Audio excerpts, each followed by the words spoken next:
O fim de uma caçada.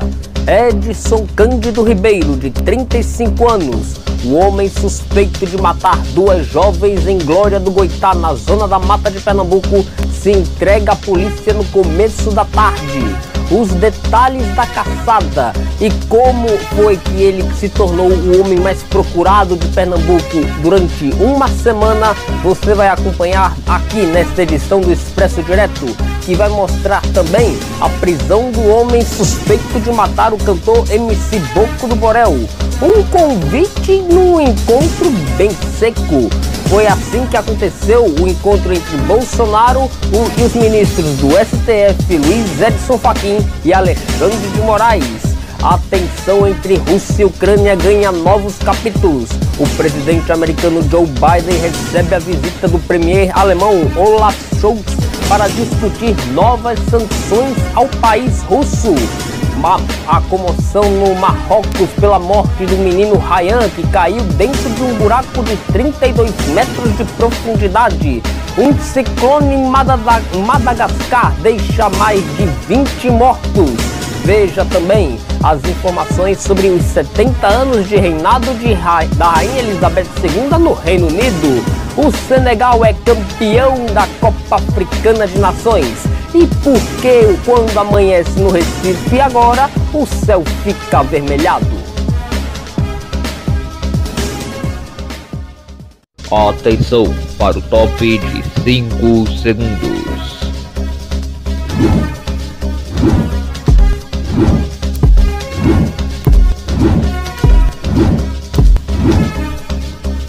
No ar, um campeão de audiência no seu ponto da notícia.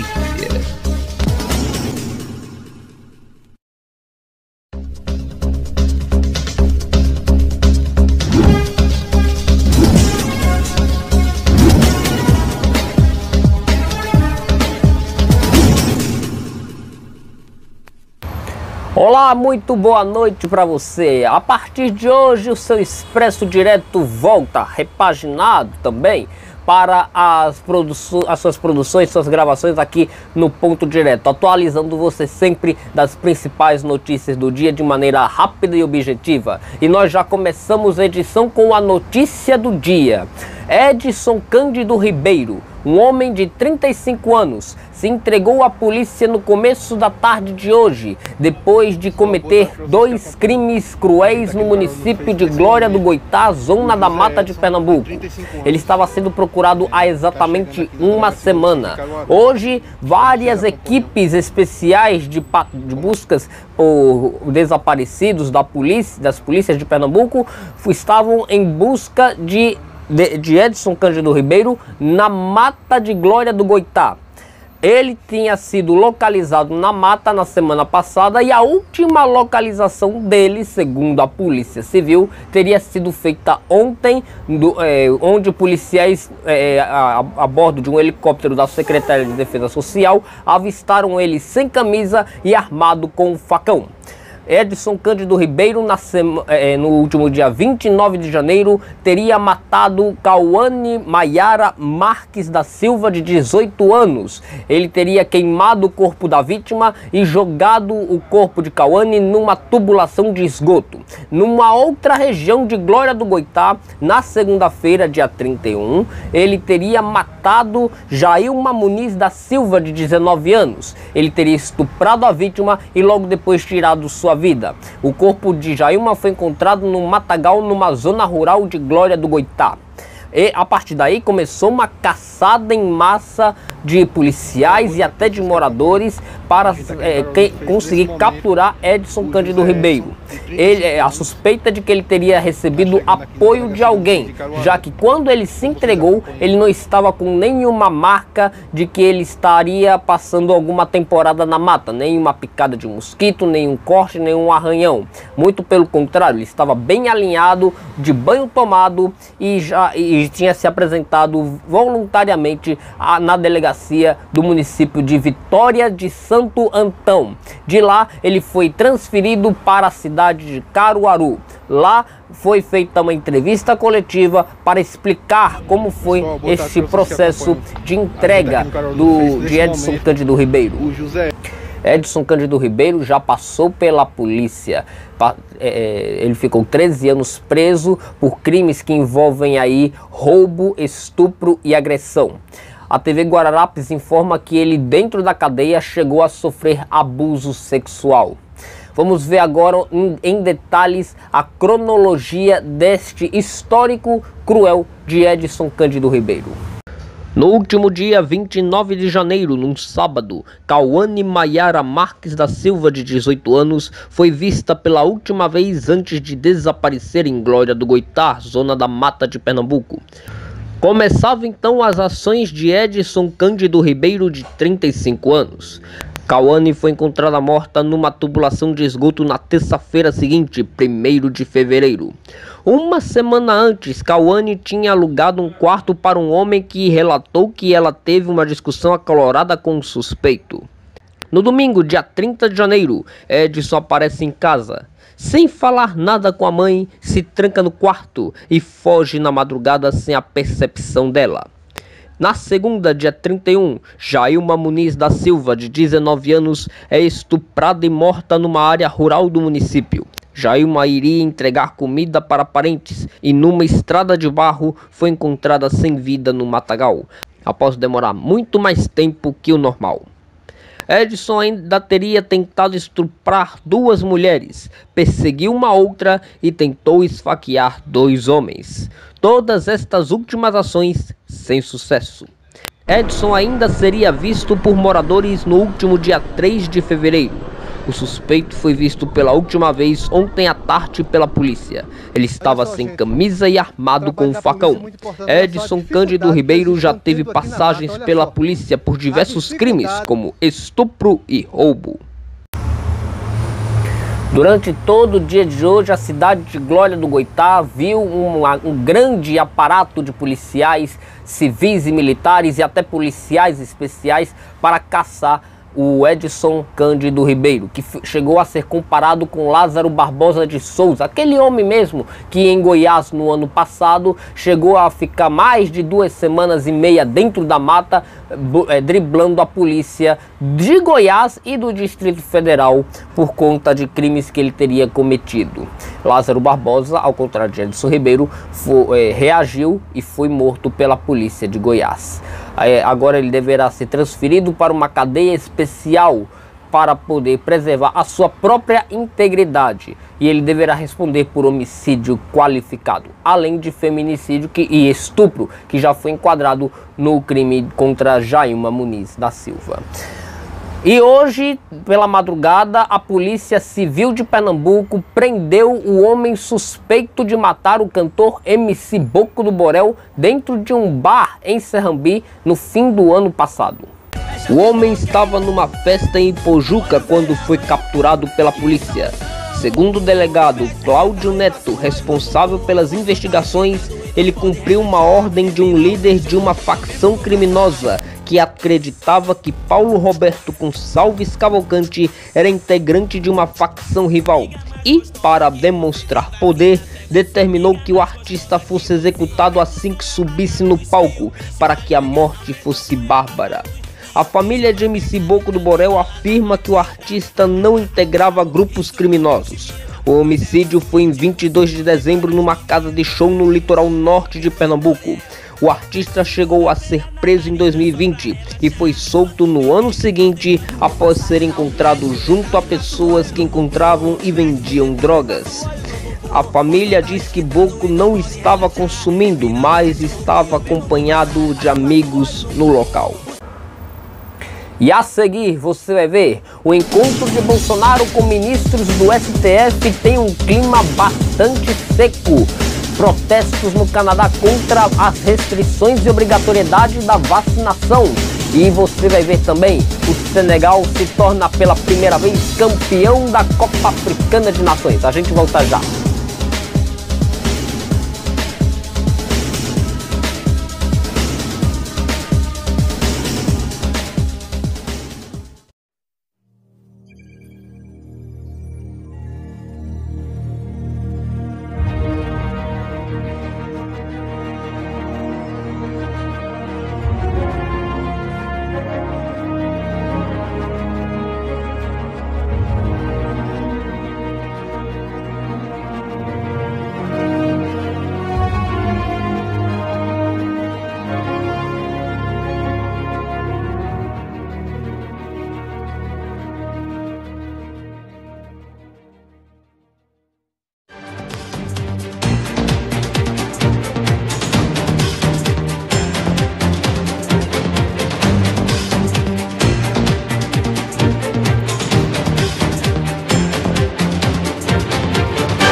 O presidente Jair Bolsonaro recebeu hoje o convite para participar da cerimônia de posse de Luiz Edson Fachin na presidência do Tribunal Superior Eleitoral.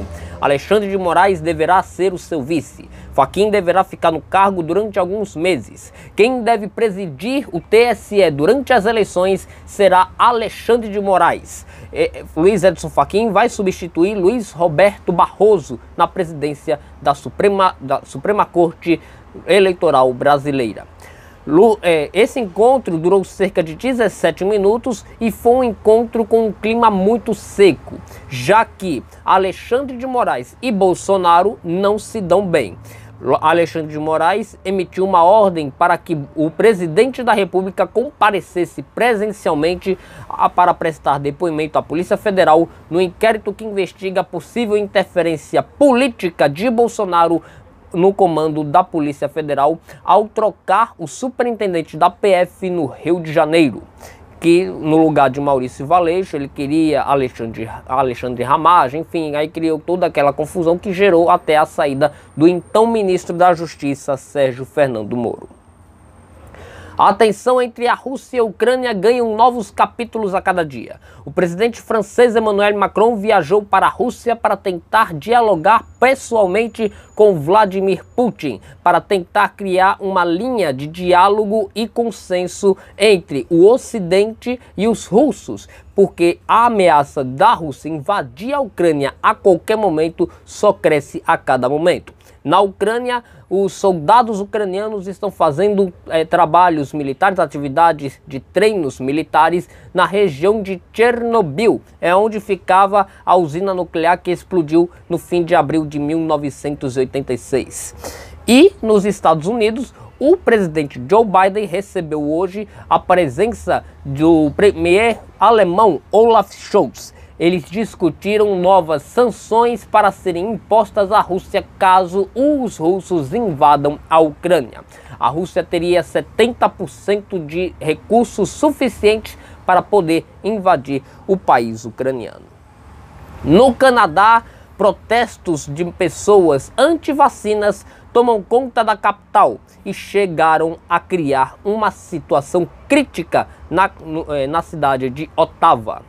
O chamado Comboio pela Liberdade protesta contra as medidas impostas pelo governo canadense para obrigar a população a se vacinar contra a Covid. Há dias, Ottawa não recebe abastecimento, já que os caminhões estão em estradas bloqueadas. Há registros de roubo de mercadorias nos mercados e o clima é de motim. Os manifestantes ainda teriam expressado manifestações racistas. O Canadá decretou estado de emergência em sua própria capital. A comoção no Marrocos pela morte do menino Ryan, que caiu num buraco de mais de 32 metros de altura há quase uma semana, só cresce a cada dia. No sábado, o corpo do menino foi tirado de dentro da vala. Ryan caiu num poço seco profundo na terça passada numa região pobre do Marrocos. Na noite de sábado, os bombeiros que estavam tentando socorrer a criança da vala de 32 metros de profundidade cavaram um buraco paralelo e chegaram ao menino. Bombeiros e paramédicos atuaram no resgate. Uma ambulância socorreu Ryan para um hospital, que não resistiu.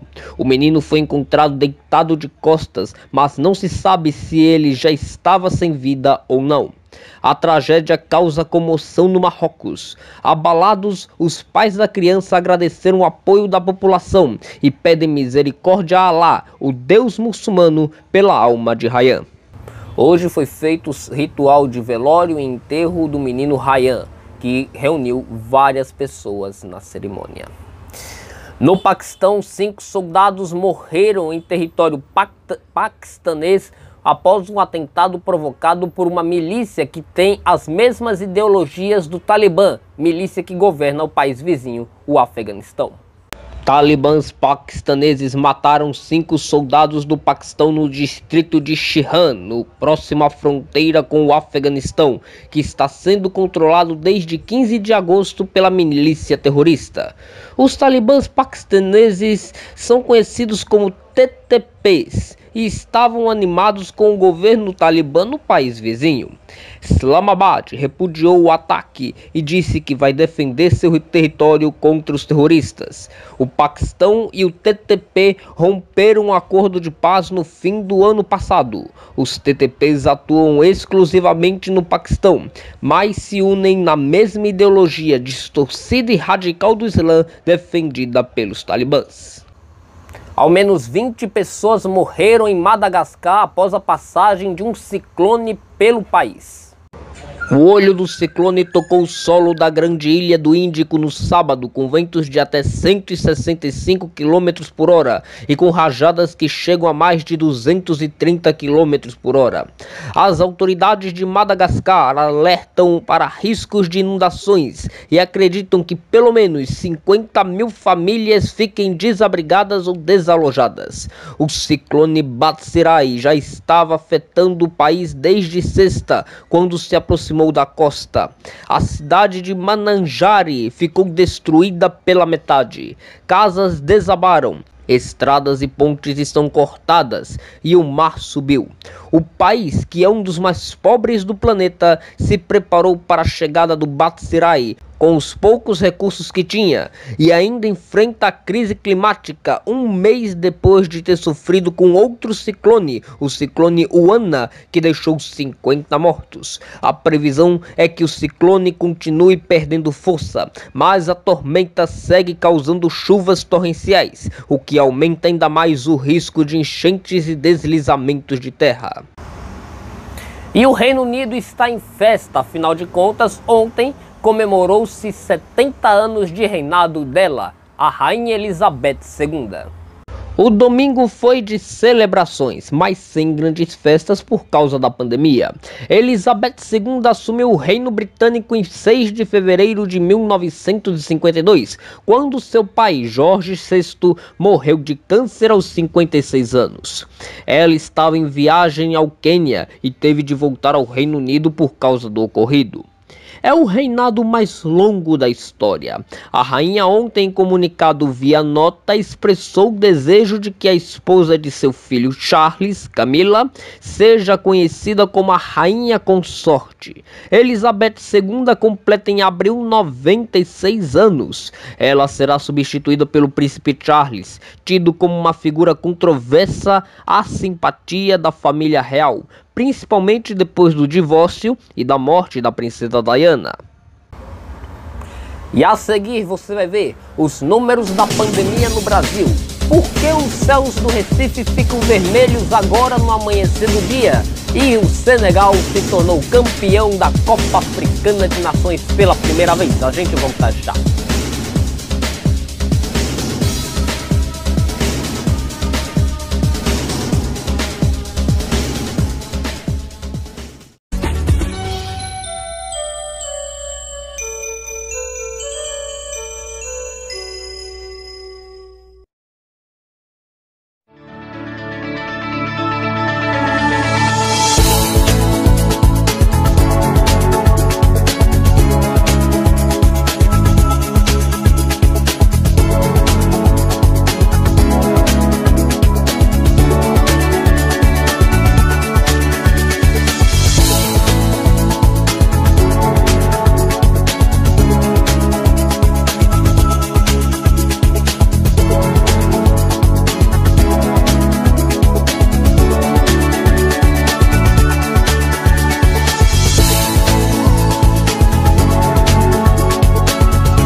Segundo o Consórcio Nacional de Secretarias de Saúde, em parceria com a CNN Brasil, nas últimas 24 horas, o Brasil registrou 428 óbitos e 66.583 novos casos de novo coronavírus em território brasileiro.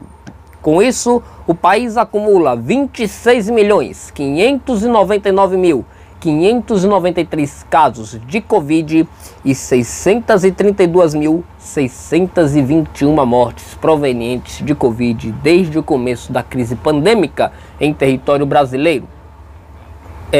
Essa nova onda que está tomando conta do Brasil se deve em função do espalhamento da variante Omicron, que está em território brasileiro e que já tem ao menos 5 casos confirmados da sua subvariante ABA.2, que já está se espalhando pelo país. A Omicron, ela pode não ser a mais letal, mas é a mais transmissível. Bom, você que é do Recife deve estar acompanhando logo quando acorda o céu. E o céu ficando um pouco avermelhado depois é que ganha a cor azul normal dela. Por que é que os céus do Recife estão ganhando a tonalidade vermelha logo quando acordamos? Entenda agora. Há alguns dias o recifense está vendo amanhecer com uma cor diferenciada. O céu avermelhado lindo no começo do dia se deve pelo excesso de poeira na atmosfera, segundo os cientistas. Como o sol produz as cores primárias azul, verde e vermelho, ao tocar a atmosfera, partículas dessas cores se espalham. Num céu mais limpo, o azul é o que predomina, gerando o azulão que vemos rotineiramente. Quando a poeira predomina, o vermelho toma conta e faz com que assistirmos o espetáculo da natureza. É um espetáculo, mas que também não mostra muito um lado muito bom da nossa situação atual para com a natureza. Mas que é bonito é. Bom, a CBF divulgou a tabela dos jogos do Clube Náutico Capibaribe no Campeonato Brasileiro da 2ª Divisão deste ano. O Timbu deve começar entre o Brasileirão da Série B entre os dias 8 ou 9 de abril, jogando fora de casa contra o Londrina. Depois, as 2 rodadas seguintes, vai jogar em casa contra o Bahia e Operário, respectivamente, nos dias 12 e 19 de abril. Na rodada de número 13, o Náutico em casa vai jogar contra o Sport. Vai ser o clássico dos clássicos que só irá se repetir na 32ª rodada na Ilha do Retiro. O último jogo do Timbu vai acontecer em 5 de novembro, quando o Náutico joga em casa contra a Ponte Preta. Vamos ver se o Náutico agora consegue engatar para poder subir para a Série A.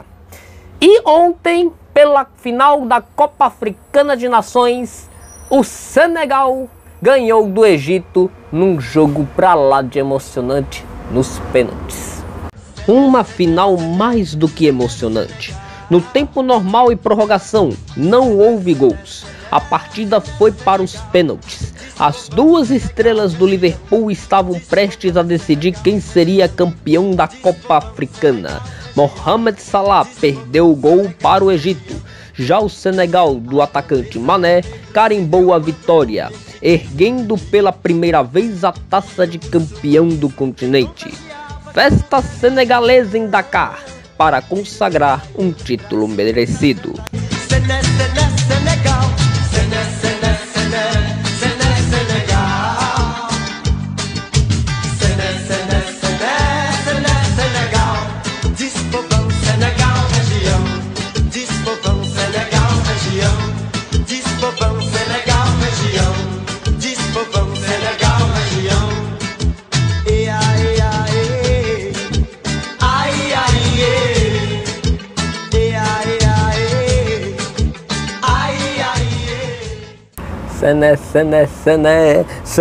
Senegal.